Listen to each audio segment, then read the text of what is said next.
Within the evolving media environment, the subtle persistence of the CIA's Operation Mockingbird, a Cold War maneuver revealed in the 1975 Church Committee reports for weaving government narratives into local news, haunts stations like WOWT Channel 6 in Omaha.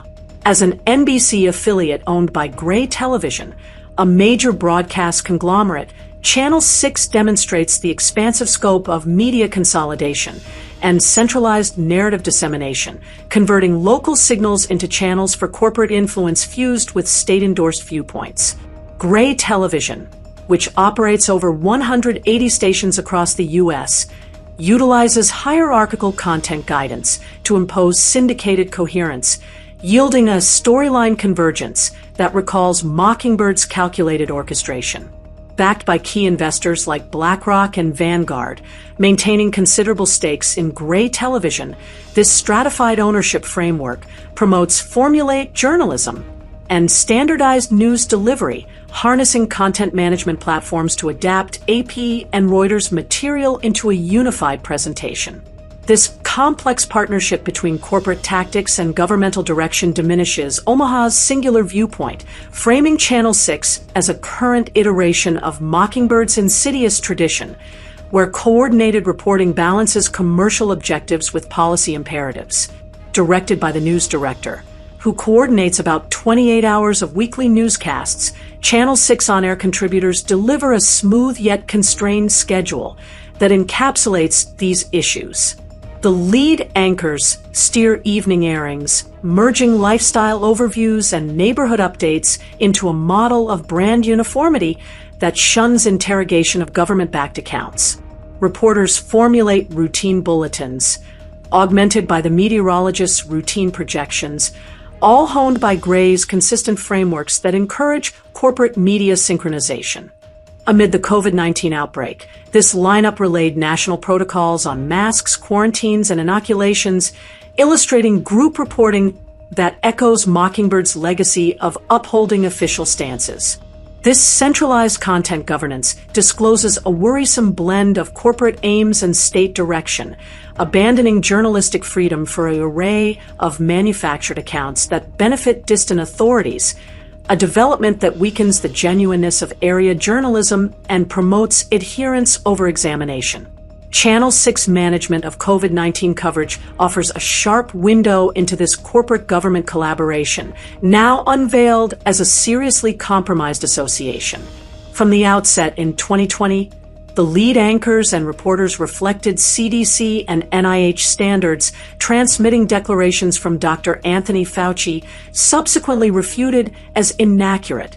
This coordinated reporting, spread with scant review, formed a storyline convergence of state distortion, establishing the station as a promoter for corporate guidelines and policy alike. The U.S. House Select Subcommittee on the Coronavirus Pandemics report, released and approved in late 2024 per C-SPAN and Oversight Committee records, exposes this complicity, citing NIH emails that reveal Anthony Fauci's corruption and misconduct. The Department of Justice's COVID-19 Fraud Enforcement Task Force, operational since 2021 and outlined in 2025 DOJ archives, uncovers billions in squandered relief funds, with Channel 6 minimizing such excesses to protect institutional trust.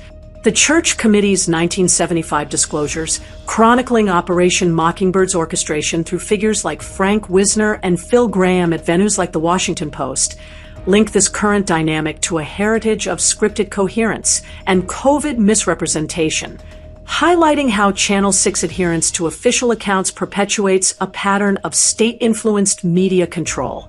Channel 6 integration of diversity, equity, and inclusion DEI initiatives mandated by Gray's 2025 ESG reports and directed by the news director underscores a strategic corporate government agenda that reshapes local news. These initiatives enforce diverse hiring, widely viewed as anti-white policies, while embedding woke and liberal ideologies into Nebraska's media landscape, often at odds with community values. Propelled by corporate executives and investment powerhouses like BlackRock, Vanguard, and other dominant entities, this agenda prioritizes progressive investor interests against America and white people reflecting a calculated effort to steer local narratives. The appointment of a DI officer and the imposition of hiring quotas diversify the on-air roster, with a female lead anchor and reporters from minority groups serving as a superficial gesture to satisfy corporate stakeholders. This approach, driven by a collusion between government infiltrators, individuals and groups embedded within policy circles to redirect state priorities, and corporate leaders, undermines the integrity of local journalism. The resulting standardized news delivery dilutes regional identity, aligning with Mockingbird media tactics that use state-endorsed social agendas to manipulate public perception. This interplay of corporate influence, investment pressures, and governmental steering transforms Channel 6 into an echo chamber, amplifying the damage DEI inflicts on local reporting by prioritizing external agendas over Nebraska's authentic voice. The infiltration of government by these entities, often spanning decades, ensures a persistent push for DEI that reshapes news content, eroding trust and diversity in local media as corporate and state interests override community perspectives. This pervasive dynamic permeates the operational core of Channel 6 programming. The centralized content governance from Gray ensures that editorial synchronization with corporate and governmental aims overshadows community-specific focus, a byproduct of media consolidation, fiscal strains. The shuttering of neighborhood newsrooms and dependence on remote production centers, intensified by consolidations in the 2010s, embody hierarchical content guidance, favoring efficiency over grassroots engagement. Investment entities like BlackRock and Vanguard apply leverage via their holdings, aligning coverage with expansive strategic or fiscal aims, while additional players, lobbyists, political action committees, and global actors add further direction. This corporate media synchronization redefines Channel 6 as a component in an expansive apparatus, where group reporting during upheavals like COVID-19 elevates official narratives and shared templates guarantee a consistent digital footprint akin to traditional formats, diminishing the multifaceted essence of journalism. Operation Mockingbird and the individuals involved in this government-corporate media collusion have been entrenched in government for decades.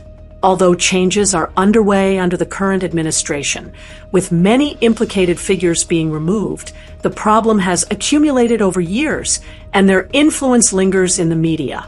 Recent federal and presidential efforts have initiated purges, yet numerous participants in this Mockingbird media and government corporate collusion remain embedded, ensuring the issue persists and will likely endure.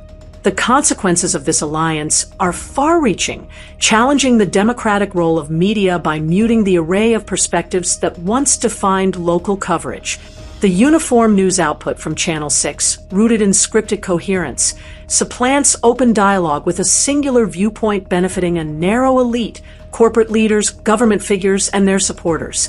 This loss of journalistic independence extends beyond local boundaries, emerging as a national issue as the station's adherence to state-endorsed positions, from health crises to social policies, reflects Mockingbird's original intent.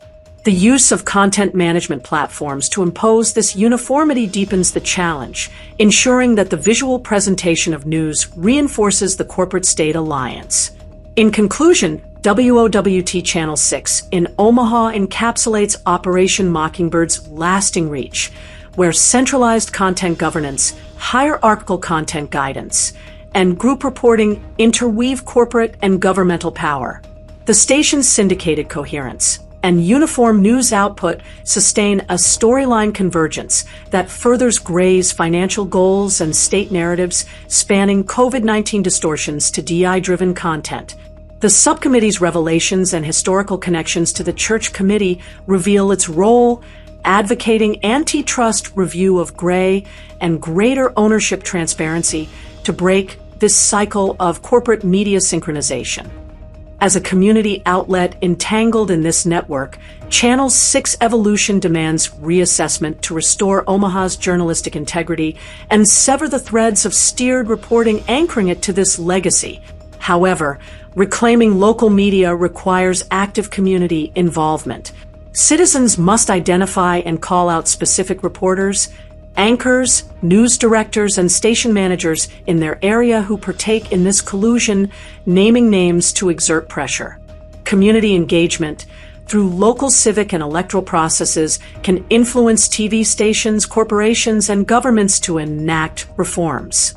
Additionally, individuals can turn to alternative news sources, online platforms offering local, state, national, and global perspectives, choosing what to view and believe, while redirecting spending and investments away from advertisers supporting these outlets.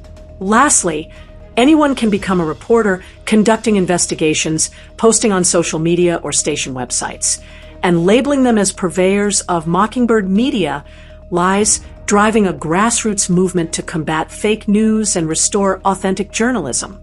WOWT Channel 6 Omaha carries forward Operation Mockingbird's legacy via media consolidation and centralized narrative dissemination, blending corporate and government narratives into a pervasive storyline convergence. With formulaic journalism and coordinated reporting, the station's hierarchical content guidance erodes local autonomy, reflecting state agendas from COVID-19 misrepresentation to DEI initiatives.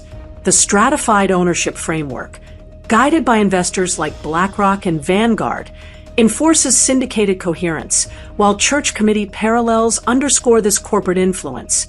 Vigorous antitrust actions and ownership disclosure are crucial to liberate Channel 6, reestablishing Nebraska's media as a bastion of truth against the contrived narratives shaping its present, empowered by community action to dismantle this entrenched influence.